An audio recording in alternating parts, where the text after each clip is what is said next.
Chapter 2, Intrauterine Memories. I presume that my readers do not at all remember or remember only very vaguely that highly important period of their existence which anteceded their birth and which transpired in their mother's womb. But I remember this period as though it were yesterday.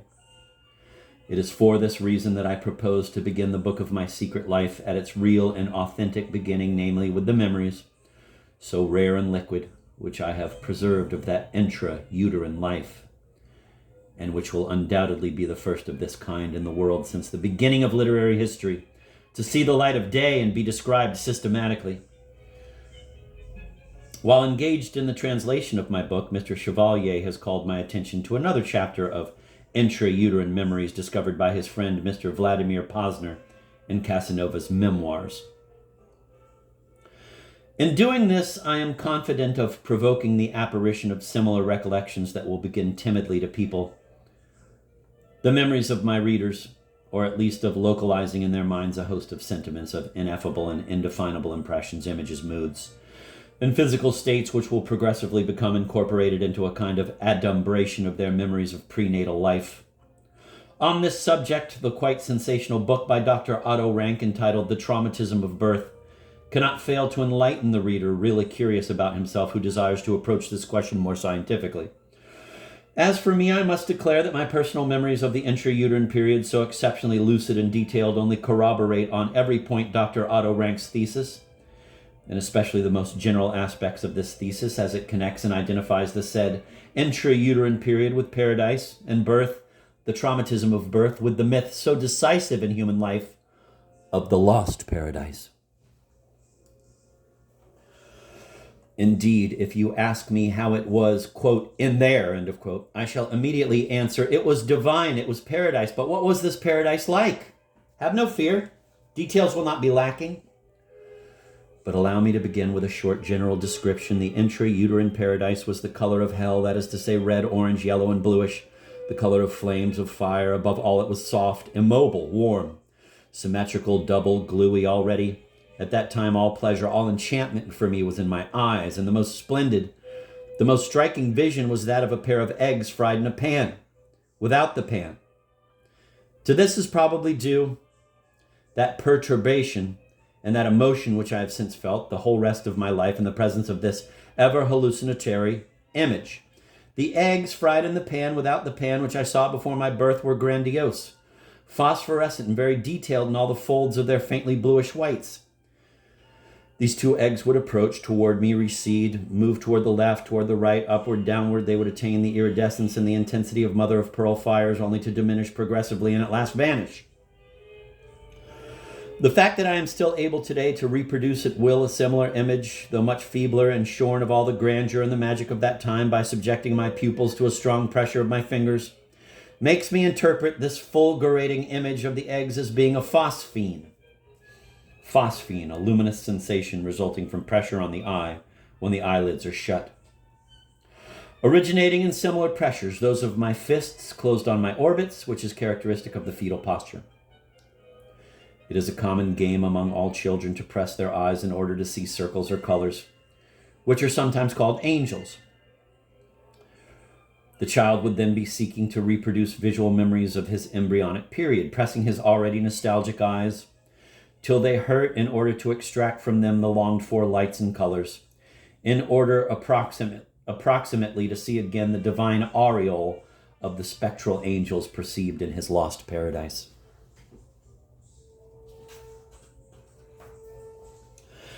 It seems increasingly true that the whole imaginative life of man tends to reconstitute symbolically by the most similar situations and representations that initial paradisial state, and especially to surmount the horrible traumatism of birth by which we are expulsed from the paradise, passing abruptly from that ideally protective and enclosed environment to all the hard dangers of the frightfully real new world with the concomitant phenomena of asphyxiation, of compression, of blinding by the sudden outer light, and of the brutal harshness of the reality of the world, which will remain inscribed in the mind under the sign of anguish, of stupor, and of displeasure.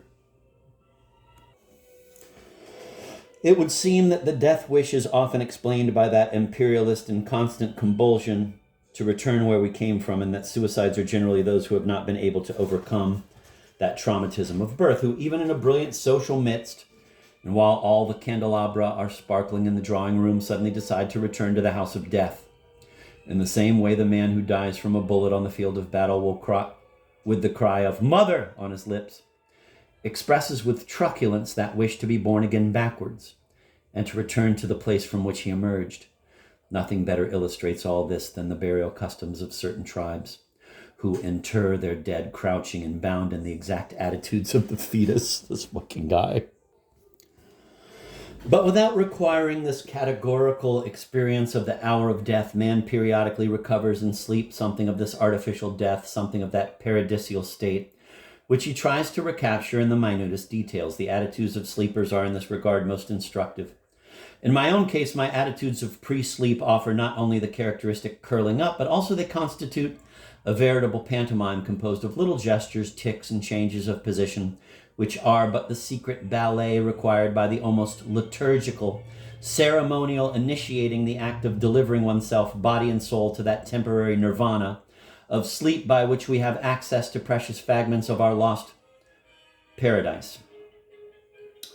Before sleep, I curl up in the embryonic posture, my thumbs pressed by the other fingers so tightly as to hurt, with a tyrannic necessity to feel my back adhere to the symbolic placenta of the bed sheets, which I try by successive efforts more and more closely approximating perfection, to mold to the posterior part of my body, irrespective of the temperature. Thus, even during the greatest heat, I must be covered in this fashion, however slight the thickness of my envelope.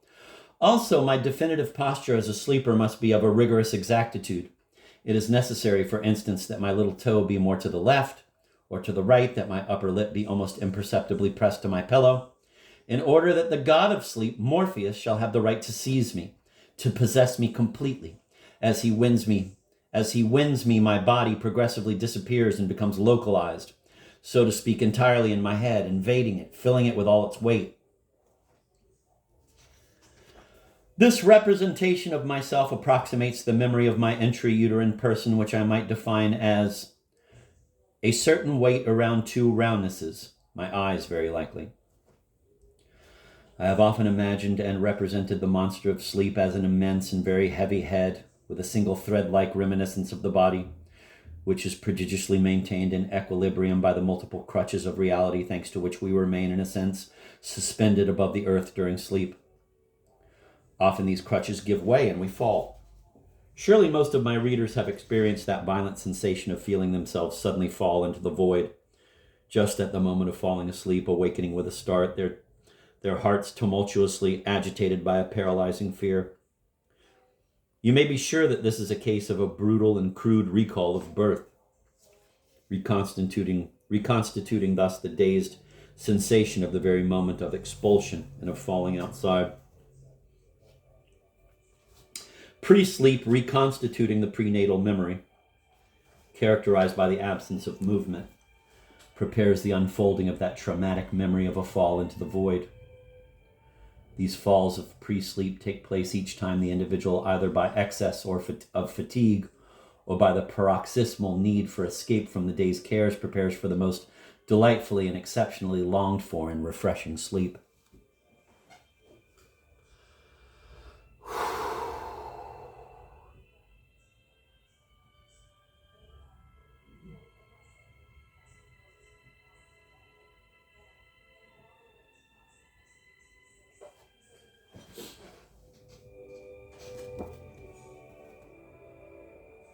We have learned, thanks to Freud, the symbolic significance charged with a well-determined erotic meaning that characterizes everything relating to aviation, and especially to its origins.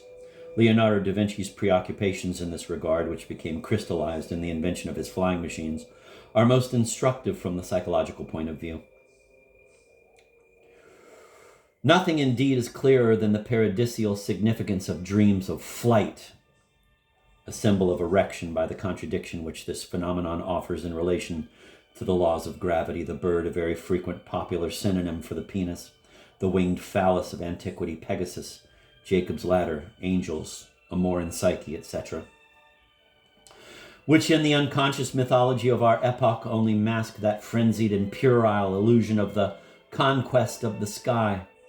the conquest of paradise incarnated in the messianic character of elementary ideologies, in which the airplane takes the place of a new divinity. And in the same way that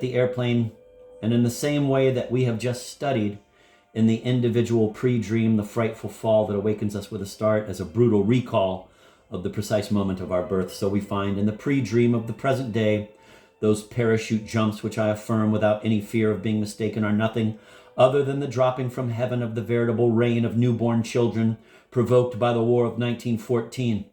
Nothing other than the fall of all those who, unable to surmount the frightful traumatism of their first birth, desperately attempt to hurl themselves into the void with the infantile desire to be reborn at all costs and in another way, all the while remaining attached to the umbilical cord which holds them, suspended to the silk placenta of their maternal parachute. The stratagem of the parachute is of the same nature as that which is utilized by marsupials. In effect, the kangaroo's pocket serves as a shock absorber for the brusque transition of birth by which one is cruelly expulsed from paradise.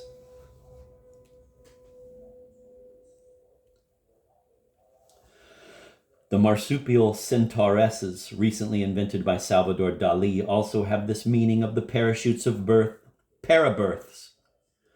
For thanks to the holes, in my last exhibition, a lady asked me, "Why those holes in the stomachs of your centauresses?" To which I answered, "It's exactly the same as a parachute, but it's less dangerous."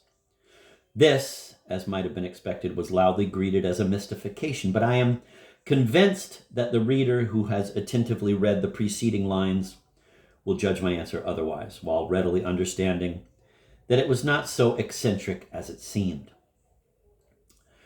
For thanks to the holes which the centauresses have in the middle of their stomachs, their sons can at will enter and leave their own mother, their own paradise, so as to be able to become gradually habituated to the environmental reality while consoling themselves in the most progressive manner for the memory, unconscious but encrusted in their soul, of that wonderful prenatal lost paradise which only death can partly restore to them. External danger has the virtue of provoking and enhancing the phantasms and representations of our intrauterine memories. When I was small, I remember that at the approach of great summer storms, we children would all run frantically with one accord and hide under the tables covered with cloths, or else we would hastily construct huts by means of chairs and blankets that were meant to hide and protect our games. What a joy it was then to hear the thunder and the rain outside. What a delightful memory of our games, all curled up in there. We especially liked to eat sweets, to drink warm sugar water, all the while trying to make believe our life was then transpiring in another world. I had named that stormy weather game Playing at Making Grottos, or else Playing at Padre Patoufet. And this is the reason for the last appellation. Padre Patoufet has been since olden times the most popular childhood hero of Catalonia. He was so small that one day he got lost in the country. An ox swallowed him to protect him. His parents looked for him everywhere, calling, "Patoufet, Patoufet, where are you?" And they heard the voice of Patoufet answering, "I am in the belly of the ox where it does not snow and it does not rain." It was in these artificial ox-belly grottos constructed in the electric tension of stormy days that my Patoufet imagination reproduced most of the images corresponding in an unequivocal way to my prenatal memories. These memory images that had so determining an influence on the rest of my life would always occur as a consequence of a curious game consisting of the following. I would get down on all fours and in such a way that my knees and hands would touch. I would then let my head droop with its own weight while swinging it in all directions like a pendulum, so as to make all my blood flow into it. I would prolong this exercise until a voluptuous dizziness resulted. Then, and without having to shut my eyes, I would see emerging from the intense darkness, blacker than anything one can see in real darkness, phosphorescent circles in which would be formed the famous fried eggs, without the pan, already described in these pages.